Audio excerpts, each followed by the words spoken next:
Hi, welcome to our breakout group. Today, we're going to be focusing on the circular economy, how value is created, and the boundaries of the firm. I'm Weslyn Ashton from the Illinois Institute of Technology, the Stewart School of Business, and the Institute of Design. I'm presenting work that's done in collaboration with my colleague Andrew Noguera at the Harvard T.H. Chan School of Public Health. The senior scholar in our session is Joseph Sarkis from the Worcester Polytechnic Institute. The goal of each of these breakout groups is to explore new frontiers of management theory, how they can inform the circular economy, how the circular economy can inform management theory, and how both can improve our environment and our society.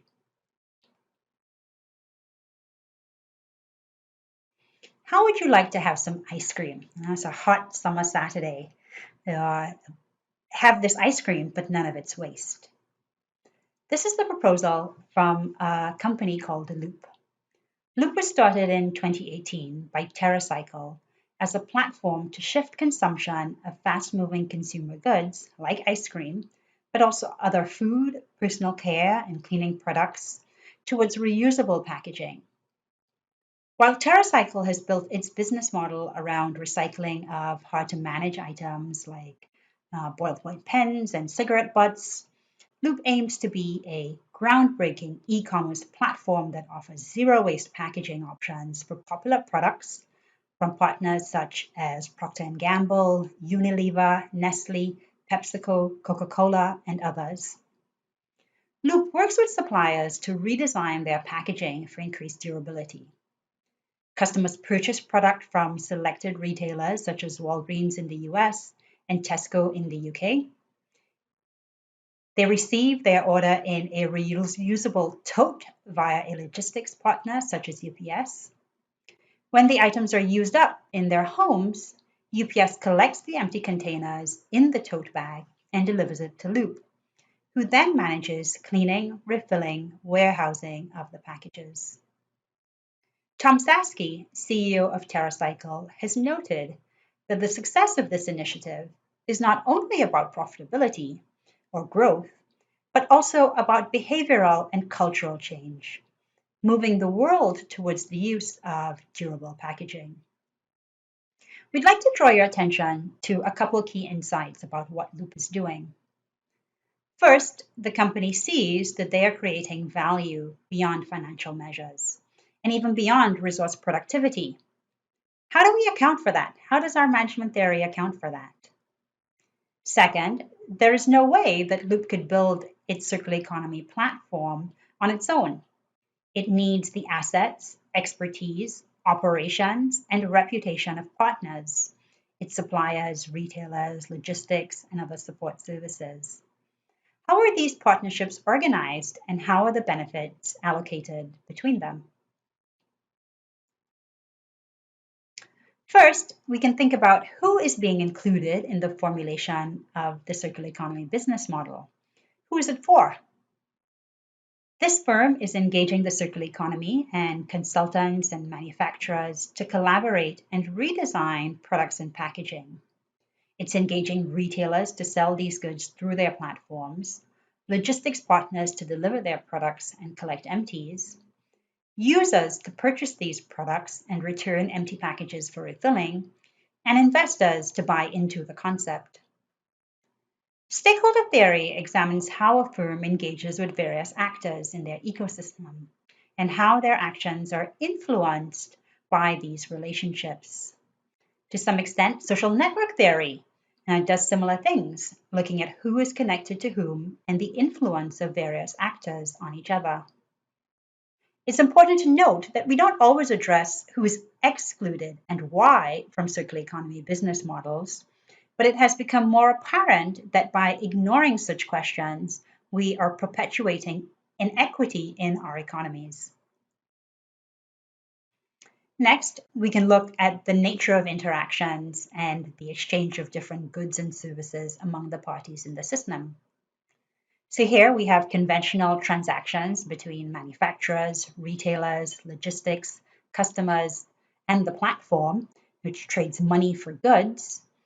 There's a clear demarcation of ownership of packaging and product, which fits well with transaction cost economics, right? What should be made, what should be or bought from the market. Loop also brings in its expertise in partnership with packaging consultants to help manufacturers develop innovative packaging, who in turn, through their participation on the platform, bring credibility to the offerings. As a digital platform, customers' behavior data is critically important feedback into the system to further refine product and packaging offerings. Institutional theory speaks to the different types of forces that are at play in a setting such as this. As new norms are created, legitimacy is being traded. Coercion is notably absent in the US context, as this is completely voluntary, but it's more present in the EU or China, where circular economy directives are in play and are shaping product end-of-life choices. Systems theory may also be relevant as it examines the interactions and feedback across interdependent agents, subsystems, and their environment and the observed patterns that emerge. In our work, we propose that firms should pay attention to the multiple forms of capital upon which they rely, which can be regenerated in the circular economy. We consider that capital is any resource that's capable of producing other resources. We can move beyond just looking at natural, financial, and manufactured capital that are typically talked about in the circular economy, and recognize that there are many other types of resources that are in play in any organization, and that we need to explicitly recognize them in order to value them.